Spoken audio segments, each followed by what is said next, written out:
పవిత్ర క్షేత్రంలో పుణ్యస్నానాలు చేద్దామని వస్తే మురుగునీటిలో మునగాల్సిన దుస్థితి ఎందుకు దాపురించింది?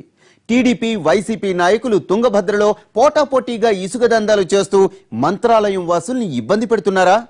కోట్లాది మంది భక్తులు వచ్చిపోయే చోట కనీస వస్తువులు ఉన్నాయా? అభివృద్ధి ఎక్కడని అడిగితే ఎమ్మెల్యే బాలనాగిరెడ్డి అంటున్న మాటలేమిటి?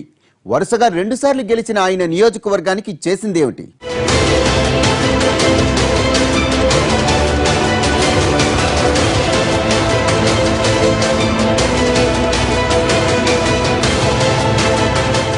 పవిత్ర పుణ్యక్షేత్రం, గురు రాఘవేంద్రుడు కొలువైన దివ్యధామం తుంగభద్ర ఒడ్డునే ఆధ్యాత్మిక పరిమళాలు వెదజల్లుతోంది మంత్రాలయం.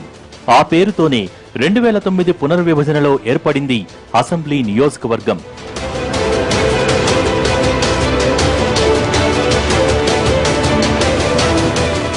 మంత్రాలయం, కోసిగి, పెద్ద కడుబూరు, కౌతాళం మండలాలు ఈ సెగ్మెంట్ పరిధిలో ఉన్నాయి.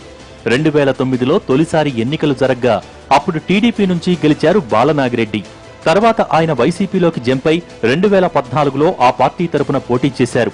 టీడీపీ అభ్యర్థి తిక్కారెడ్డి మీద విజయం సాధించారు. మొత్తం ఓట్లు 176,438. తుంగభద్రా నది ఒడ్డునే ఉన్న నియోజకవర్గంలో ఎప్పుడూ తాగునీటికి కటకటే.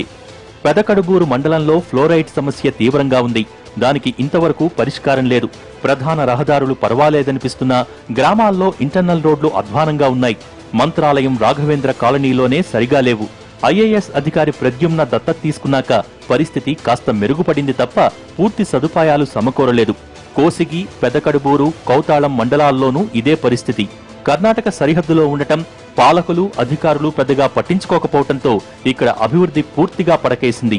ఇక్కడ మన రోడ్లు చూసినట్లయితే చాలా ఘోరంగా, ఇక్కడ అసలు వర్షం వచ్చినట్లయితే కన్నా బయట కూడా తిరగలేము, ఇక్కడ కాలు కూడా పెట్టలేము. డ్రైనేజ్ వ్యవస్థ అయితే చాలా ఘోరంగా ఉంది. అసలు స్నానం చేసిన నీళ్ళు ఒక గుంతలో పెట్టుకొని ఒక 10 రోజులు 20 రోజుల తర్వాత అటు మళ్ళీ ఎత్తిపోసుకోవాల్సి వస్తుంది. తర్వాత దానివల్ల దోమలు అవి ఇవి వచ్చి వాలి దానివల్ల కుట్టడం వల్ల చాలా మంది పిల్లలు కూడా చాలా రకాలుగా జబ్బులతో ఇక్కడ బాధపడుతున్నారు. 3 నెలలు 4 నెలలు కొలాయిలు రావు. ఏమో అడిగితే ఒక 2 3 ఇస్తారు, బంద్ చేస్తారు. కరెంట్లు సరిగా ఉండవు. మన తెగిపోయి కింద పడేదంటే కూడా 4 మాటలు ఫోన్ చేసి అయిపోయి సూరికి చేసి నాకు చేయొద్దండి, పోయి ఆఫీస్ కాడ పోయి చెప్పండి అంటాడు. మా 8 నెలలు అటు వేతలకలేడు. ఎవరన్నా ఒక పిల్లలు తక్కితే వైర్లు తక్కేసి పడిపోతే ఎట్లా? రాఘవేంద్ర స్వామి ఆలయ పునర్నిర్మాణానికి కర్ణాటక ప్రభుత్వం నిధులివ్వటంతో పరిసరాలు కాస్త మెరుగుపడ్డాయి. అయినా డ్రైనేజీ సిస్టమ్ సరిగ్గా లేదు. మఠం పరిసరాల్లోని సత్రాల నుంచి వెళ్లే మురుగంతా నేరుగా తుంగభద్రలో కలుస్తోంది. సమీపంలోనే భక్తులు స్నానాలు చేసే ఘాట్లు కూడా ఉండటం ఇబ్బందికరమవుతోంది. వర్షాలు ఇది ఏమైనా వస్తే రోడ్డు మీదే అంతా నీళ్లు నిలబడబోతున్నాయి. కాలువలు ఇది కట్టినారు కానీ ఎటువంటి ఇది లేదు. రోడ్డు సమస్యలు అయితే కొన్ని మెయిన్ రోడ్ల వరకే ఇది ఉంది. ఊర్లో ఉండే రోడ్స్ ఇవన్నీ ఎటువంటి స్పందన లేదు. ఊర్లో ఉండే రోడ్డు ఎక్కడుండే రోడ్డు అట్లే ఉండే. ఒక డ్రైనేజ్ సమస్య కానీ వాటర్ సమస్య కానీ ఏది స్పందన లేదు. అధికారులు ఎటువంటి ఎమ్మెల్యేస్ కానీ ఏ రాజకీయ నాయకులు కానీ ఎటువంటి స్పందన లేదు దీనిపైన. ఇండోర్ స్టేడియం నిర్మాణం మధ్యలోనే ఆగిపోయింది. జూనియర్ కాలేజ్ తరగతులు ఇరుకు గదుల్లో సాగుతున్నాయి. కొత్త క్లాస్ రూమ్స్ కట్టడం ఇటీవలే మొదలైంది. ఈ నియోజకవర్గ పరిధిలో తుంగభద్ర ఇసుక పుష్కలంగా ఉంది. ఇదే కొంతమందికి కాసులు కురిపిస్తోంది. టీడీపీ వైసీపీ నాయకులు పోటీలు పడి మరీ అక్రమ తవ్వకాలు చేస్తున్నారు. పేరుకు ఉచితమైన, స్థానికులకు ఎక్కడా ఫ్రీగా ఇసుక దొరకదు. దందాలు చేస్తున్న ముఠాలు కర్ణాటకకు తరలిస్తున్నాయి. కానీ పోలీస్, రెవెన్యూ అధికారులు ఆ విషయం తెలియనట్టే నటిస్తున్నారు. అడపాదడపా ట్రాక్టర్లను సీజ్ చేయడం మినహా పెద్ద గద్దలపై చర్యలు తీసుకున్న దాఖలాలు లేవు. ఇక్కడ నుండి వివిధ అక్కడ కర్ణాటక పోతుంది, ఇక్కడ లబ్ధిదారులకు పోతుంది. ప్రభుత్వం ఇల్లు కట్టుకోమని చెప్తుంది.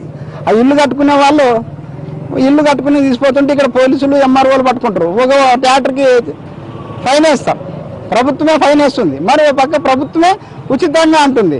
చెంపగడ్డ దెబ్బ కొట్టినట్ల 20,000 30,000 ఉసుకనే. మరి అది ఆ లబ్ధిదారుడు ఉసుక యజమాని ఏం చేస్తాడు? కాంట్రాక్ట్ ఇప్పుడు ఉసుక దొరకదు, ఫ్రీ అక్కడ నెలలు వస్తే ఎంఆర్ఓలు పోలీసు వాళ్ళు పట్టుకుంటున్నారు అని చెప్పి అక్కడ 3,000 రూపాయలు ఎవరైతే నిరుపేద ఇల్లు కట్టుకుంటున్నాడో వాళ్ళ మీద వీళ్ళు కాంట్రాక్ట్లు అయితే వాళ్ళ మీద వేస్తారు. ఇక్కడ సాగునీటికి ఎప్పుడూ కరువే.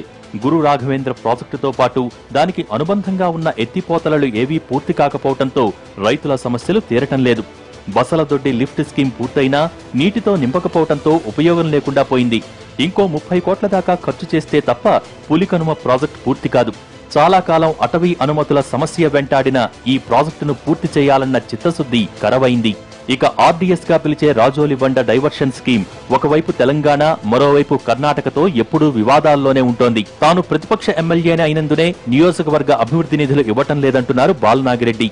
కాంగ్రెస్ అధికారంలో ఉన్నప్పుడు ప్రతిపాదించిన R&B రోడ్లు తప్ప ఇంకేం డెవలప్మెంట్ జరగలేదని, ఏదైనా చేద్దామంటే జన్మభూమి కమిటీల వల్లే సమస్యలు వస్తున్నాయంటున్నారాయన. ఎంపీ తమ పార్టీ నాయకురాలు కావడంతో కాస్త ఉపశమనం దొరికిందన్నది బాలనాగిరెడ్డి వర్షన్. గవర్నమెంట్ నుంచి వచ్చిన ఫండ్స్ కాదు, మా ఎంపీ ఫండ్స్ లో నుంచే తేవడం జరిగింది. ఈ ఫండ్స్ కూడా దగ్గర 3 సంవత్సరాల నుంచి ఎంపీ ఫండ్స్ నుంచి 2 కోట్ల వరకు మా నియోజకవర్గం పెట్టడం జరిగింది. OHRs అయితేమి, మోటార్స్ అయితేమి, బోర్స్ అయితేమి, సీసీ రోడ్లు అయితేమి, ఇలాంటివన్నీ కమ్యూనిటీ హాల్స్ అయితేమి, ఇవన్నీ 3 సంవత్సరాలకు ఎంపీ ఫండ్స్ నుంచి 2 కోట్లు నా నియోజకవర్గం పెట్టడం జరిగింది. ప్రభుత్వం అంటే ఏమి మనకి మా ఎమ్మెల్యే ఫండ్స్ ఉండేది కూడా లేకుండా చేయడం జరిగింది. అయినా కూడా మా ఎంపీ గారి సహకారంతో నా నియోజకవర్గాన్ని ఏ ఇబ్బంది లేకుండా చూసుకొని పోతున్నాను. ఇప్పుడు ఒక ఇల్లు ఇవ్వడానికి కూడా ఎమ్మెల్యేకి అధికారం లేకుండా ఈ ప్రభుత్వం చేసింది. అయినా ఏదో జన్మభూమి కమిటీ వాళ్ళు ఇస్తేనే ఇండ్లు అంటున్నారు. ఎంతవరకు న్యాయమో మాకు తెలియడం లేదు.